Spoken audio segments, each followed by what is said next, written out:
This is BNA. BNA, Brand New Animal, is a 2020 original anime by Studio Trigger of Kill la Kill fame, released on Netflix in the West, about beasts, men, beastmen, and systematic racism. So fun for the whole family! No, seriously. This thing really is incredibly fun, but I'm getting a little ahead of myself. Our main character, Michiru, former human now beastman for reasons unbeknownst to her and us, moves, after being asked very nicely by the local motorcycle club to relocate, to Anima City, a safe haven for beastmen from around the world, but probably mainly Japan because, well, anime. Honestly, there's one officially American dude and he has to literally fly in and the mayor, of course, who lived through rather rough times in a beastman concentration camp with Nazis. Have I mentioned how this is a very fun show in actuality? Because it is. Seriously. Trust me. Please? After a rather creepy welcome, Michiru meets with our other main character, Wolf Beastman and overall best girl, Shiro Ogami, Anima City's very own Batman. Well, Wolfman.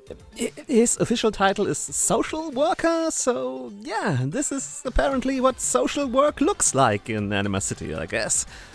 Anyway, Michiru then tries her best to find her place in this town and also a cure for her so-called Beastman disease, as she wishes for nothing more than to turn human again and return home to her old life. I honestly can hardly blame her.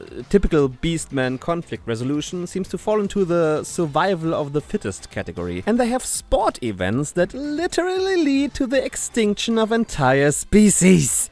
Rest in peace, Dodo baseball team, we hardly knew ye. Seriously, the more this show went on, the more I could understand the human side of the situation. Not the concentration camp, genocidal side, of course, but these guys are scary when they get angry, and oh boy, do they get angry during the runtime of this show. On the other hand, a big plot point is how Anima City represents the first time, in a long time, that beastmen have governed themselves, and the humans seem to have a problem with that because they don't want them in their own cities, they don't want them in their own city, so what's the alternative?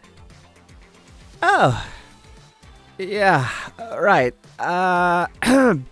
Moving on. During her stay at her interim home with her very own service wolf next door, she meets up with the quirky inhabitants of Anima City. Baseball bears, the mob, a googly-eyed dolphin girl, a greedy otter... sorry. Mink, various other species and characters, and a certain someone from Michiru's past who brings the main plot in motion. Also, Wolf Cult. Wolf Cult is best cult.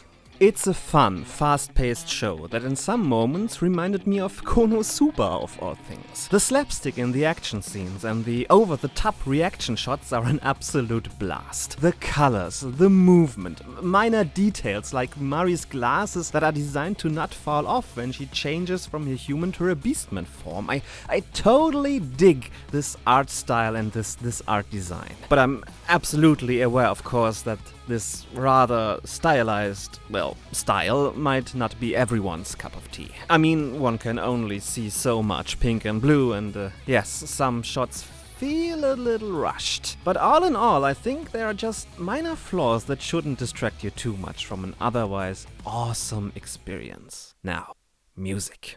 The intro song, Ready To, performed by Michiru's voice actress Sumire Morohoshi, I hope I pronounced that correctly, just rocks! It's loud, it's funky, it's fun, and I actually had it playing in the background during the editing of this video, but I have to say that as a whole the music is a little bit hit and miss for me. Not that it's bad, quite the contrary, but there's just not enough variety for my taste. One song, the end credits song, Night Running, just gets repeated over and over and over again in the show itself, and in all fairness, it is bound to the relationship between two major characters and thus very important to them on an emotional level and the story as a whole, but I have to say that I honestly got a little bit sick of it near the end of the show. Maybe if they would have used a different song for this, that isn't the outro song, maybe then it wouldn't be so bad, but I don't know, maybe I'm overreacting a little bit. Now, should you watch BNA? Oh, hell yeah. Really, the only real complaint I have is that it suffers somewhat under its 12-episode structure. The last few episodes feel a little bit rushed storytelling-wise. The main plot takes full control, the side plots just stop happening, and the characters have too little space to breathe for my taste. The whole story is completely wrapped up in the end, which sadly leaves little space for a return to Anima City, but that isn't bad in itself, of course. At least you won't be left hanging story-wise with this one. But personally, I would have liked to see more of the city, its inhabitants, and the little stories taking place inside of it. And so, all in all, in the end, BNA left me yearning for more.